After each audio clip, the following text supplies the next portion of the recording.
Quando foi que paramos de normalizar o stop? Antigamente, quem negociava opções sabia exatamente aonde estava ganhando. Hoje, depois dessa alta enorme da nossa bolsa, a gente já nem sabe mais o quanto estamos perdendo. Desde quando o stop virou inimigo? Então, no vídeo de hoje, eu vou mostrar para vocês quando chega de fato a hora de estoparmos uma negociação com opções. Portanto, vem comigo neste vídeo e fique até o fim, que eu vou te mostrar no detalhe com 3 exemplos práticos de como a gente administra isso e como lidarmos com o stop.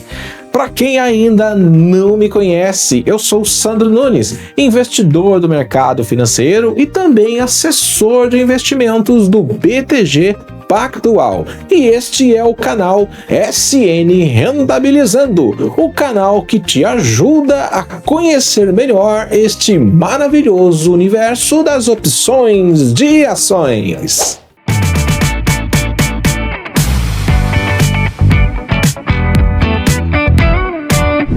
Mas antes de começarmos esse vídeo, eu gostaria de poder contar com o seu like, porque dessa forma o YouTube entrega esse conteúdo para mais pessoas. E se você ainda não é inscrito no canal, aproveita agora, já se inscreva e ative o sino das notificações para você ser avisado sobre os novos vídeos do canal.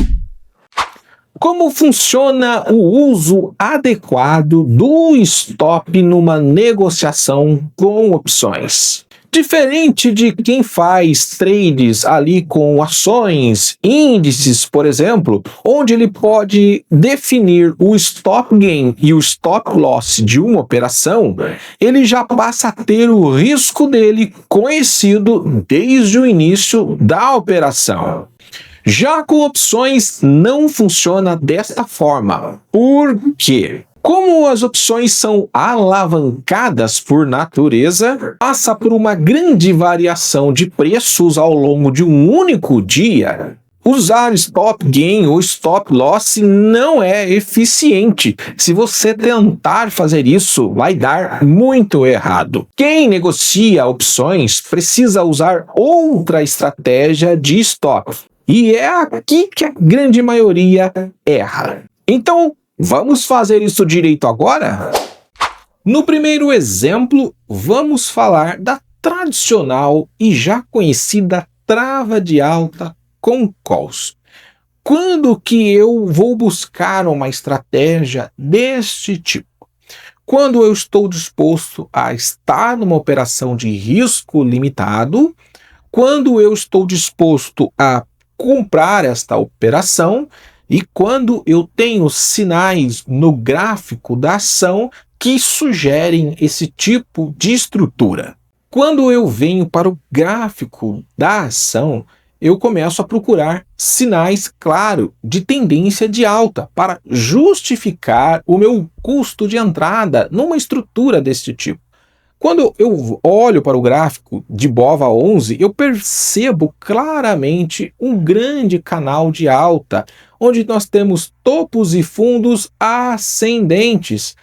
Então, quando eu quero fazer esse tipo de estratégia, os sinais precisam estar claros para mim. Feito isso, eu vou para a montagem da estratégia. Neste exemplo, aqui, BOVA hoje está em torno de 184,28. Eu costumo montar na linha do dinheiro, onde o custo fica ali em torno de 1,13 com a volatilidade atual. Montada a estratégia, eu sei que o lucro máximo nessa estratégia vai ser exatamente o valor máximo da trava menos o que eu paguei. Então, como que funciona agora o stop nessa operação? O fato de eu estar exposto numa estrutura de risco limitado não significa que eu preciso ver essa trava ir para o pó. Eu posso definir um stop loss antes do vencimento da estrutura. Como que a gente faz isso e observa? Primeiro, antes de eu tomar essa decisão, eu volto para o gráfico histórico e vejo se a tendência mudou. Porque se a tendência mudou, pode fazer sentido sim eu fechar essa negociação. Então eu vou observar, vou acompanhar essa estratégia de perto. Se a tendência do gráfico não mudou, eu dou continuidade, sabendo que o meu risco é limitado. Mas se a tendência mudou, eu defino um ponto de saída. Geralmente, quando eu perco metade do valor colocado nessa estratégia, é o momento que eu estopo essa operação, sem romance, sem sofrimento. Simplesmente eu defino que 50% é o máximo do meu prejuízo e já estopo a operação, desde que a tendência do gráfico tenha mudado. Já quando eu busco um alvo, eu quero obter um lucro, geralmente eu desmonto as travas quando ela está entre 60% e 70% do lucro, porque agora eu não estou mais defendendo R$ 1,13 que eu paguei na estratégia, eu estou defendendo um valor bem maior. E considerando um lucro de 60% na estratégia, essa trava já estaria valendo cerca de R$ 1,80. Se eu topei correr um risco com R$ 1,13 e agora que eu já estou com R$ 1,80 nas mãos, você acha mesmo que faz sentido esperar só para pegar os outros 20 centavos de lucro máximo que eu posso obter nessa estratégia? É aqui que a gente faz o stop gain e desmonta a estratégia. Essa segunda estrutura é chamada de booster reverso. Eu gosto de utilizar essa operação quando eu quero comprar ações. Comprar ações aqui ele pode ser substituído pelo stop, porque numa estrutura desse tipo você tem prejuízo na queda. Mas se o seu objetivo é comprar as ações, você pode substituir isso pelo stop. Então ficaria dessa forma. Eu tenho aqui uma posição comprada de 1.000 puts e tenho 2.000 puts vendidas, no mesmo vencimento com os strikes diferentes. Aqui no exemplo estou fazendo com as ações do BTG, que é uma ação que eu estou procurando comprar neste momento. Mas aqui tem um segredo. Essa estrutura, para funcionar bem, você tem que receber para montar, ter um lucro interessante no intervalo, e o seu preço de assunção tem que ser numa região de preços que você se sinta não somente confortável, mas também entender que está comprando aquela ação por um bom preço. Então aqui eu não vou olhar só o gráfico histórico. Quando eu vou para o gráfico, sim, eu vou olhar e montar essa estrutura pensando no meu preço de assunção na região de suporte do gráfico, não na região de topo. E além disso, eu ainda uso as métricas de valuation para saber qual é o preço adequado para se comprar aquela ação. E aí eu uso a ferramenta do Investing Pro para me ajudar com isso, pois lá eu tenho mais de 10 métricas de valuation diferentes para definir um bom preço de compra na ação. Se você quer ter acesso a essa ferramenta, que eu entendo que ela é maravilhosa para um investidor de renda variável, você pode acessar o meu link aqui na descrição e vai obter um desconto no plano anual de assinatura do Investing Pro. Então vai lá e conheça esta maravilhosa ferramenta que ajuda o investidor a não pagar caro pelos seus ativos também. Se o preço está de acordo com o valuation, tem a possibilidade de lucrar no intervalo e ainda ganhar alguma coisa com a alta, aí eu faço essa exposição. Aqui eu não preciso utilizar o stop necessariamente, porque eu já defini de antemão qual é o meu objetivo na estratégia e o que eu vou fazer em cada cenário. Na alta, vai virar pó, eu fico com o prêmio recebido inicialmente, no intervalo eu vou ter um bom lucro, porque essa estratégia no intervalo me dá ali em torno de R$ 1.380 para essa quantidade de posições, e na queda eu preciso assumir apenas metade das posições aqui da estrutura, que são essas 1.000 puts excedentes que eu vendi. Só que aí eu vou ser exercido no strike 53,69, mas eu ainda tenho R$ 1 da diferença das travas, então eu vou assumir por 52,69 menos o prêmio inicial que eu recebi na montagem. E agora, no nosso terceiro e último exemplo, vamos falar de uma estratégia de strangle vendido. A primeira coisa que eu observo nessa estratégia é se o mercado está favorável ou não para fazer esse tipo de estrutura. E qual é o mercado desejável para esse tipo de estratégia? O mercado lateral. Se o mercado tomou direção, eu não uso essa operação.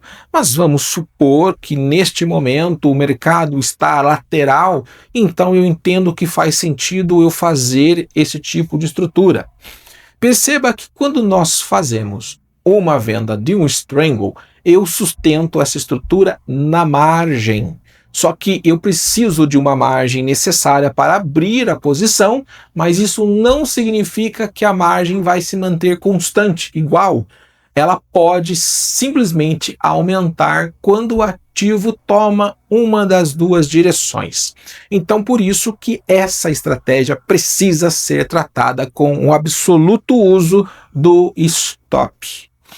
Então vamos supor que você resolveu fazer essa exposição, recebeu ali em torno de 2,60 por estrutura, e agora o que acontece? Quando eu venho para o gráfico de payoff, eu tenho aqui a região do meu break-even, que é até onde eu consigo obter lucro na alta e até onde eu consigo obter lucro na queda.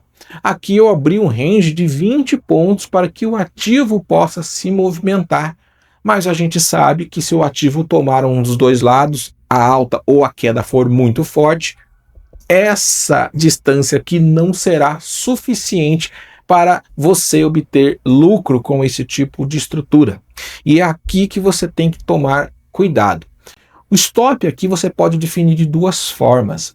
O stop aqui pode ser o dobro do valor que você recebeu na montagem, aí você encerra a negociação, ou quando o ativo encosta um dos dois strikes vendidos. Se ele chega aqui, por exemplo, no 195, é stop. Se ele chega aqui no 175, é stop. Não dá para ficar brincando com esse tipo de estrutura que tem risco ilimitado.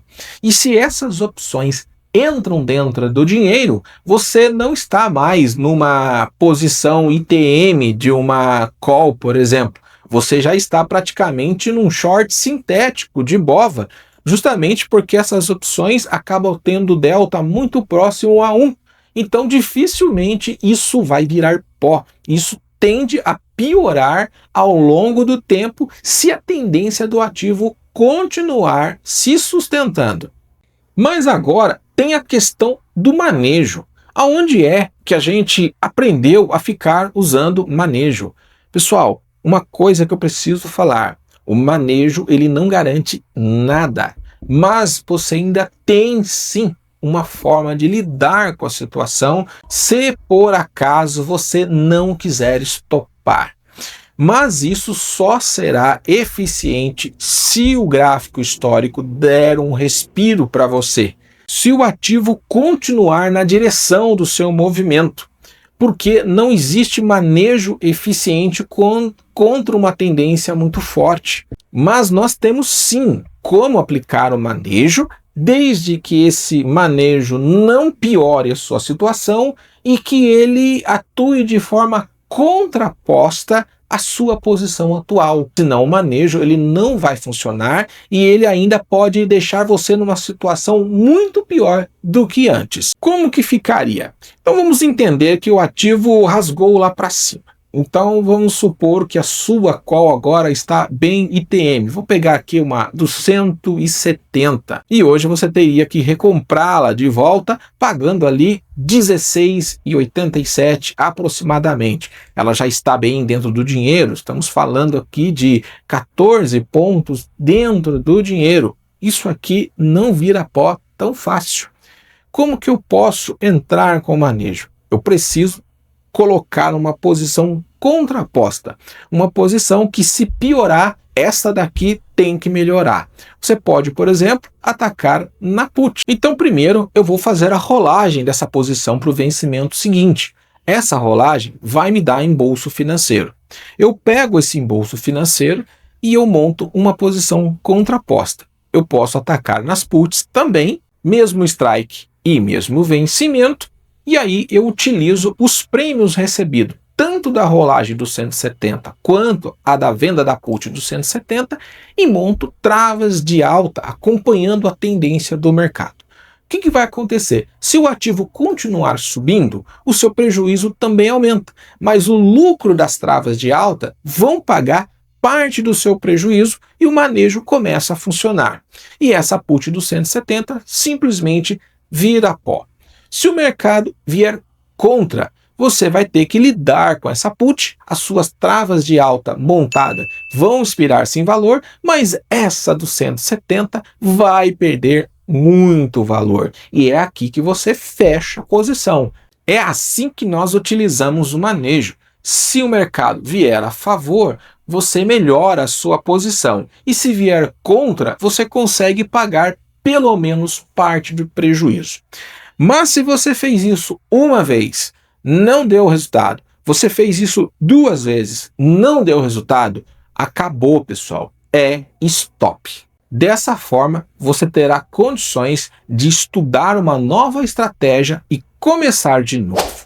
Em algum momento da história, passamos a tratar o stop como um fracasso absoluto. Mas o stop, na verdade, ele é custo operacional, crédito tributário e a ferramenta de sobrevivência sua no mercado financeiro. Quem não normaliza o uso do stop, aumenta a mão para se recuperar, dobra, triplica, quadriplica o uso da margem para tentar salvar posições. Vira torcedor e perde a consistência nas negociações. Pois aí agora ele deixa de rentabilizar e passa a operar no modo de sobrevivência para salvar as negociações que já deram errado.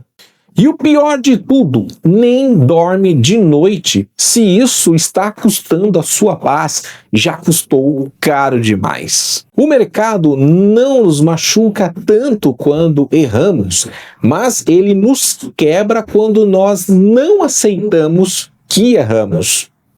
Eu li recentemente uma frase no livro De Volta ao Jogo, que conta a história da criação do BTG Pactual, escrito pela autora Ariane Abdala. No livro diz: nós podemos errar, mas precisamos errar de um tamanho que a gente aguenta. Stop não é simplesmente perda. Stop é o preço que se paga para a sua sobrevivência no mercado. Quem quer viver de opções precisa entender o seguinte: quando perder, perder pequeno, ganhar grande e repetir o processo. É um projeto de construção ao longo do tempo. Para você rentabilizar uma operação, primeiro você precisa aprender a suportar a operação. Mas agora eu quero saber de você. Você utiliza o stop com opções? Você tem alguma outra estratégia de stop? Comenta aqui embaixo para mim nos comentários que eu gostaria muito de saber. E eu gostaria de agradecer a todos vocês que ficaram comigo até o final desse vídeo. E vejo vocês em breve em novos vídeos do canal.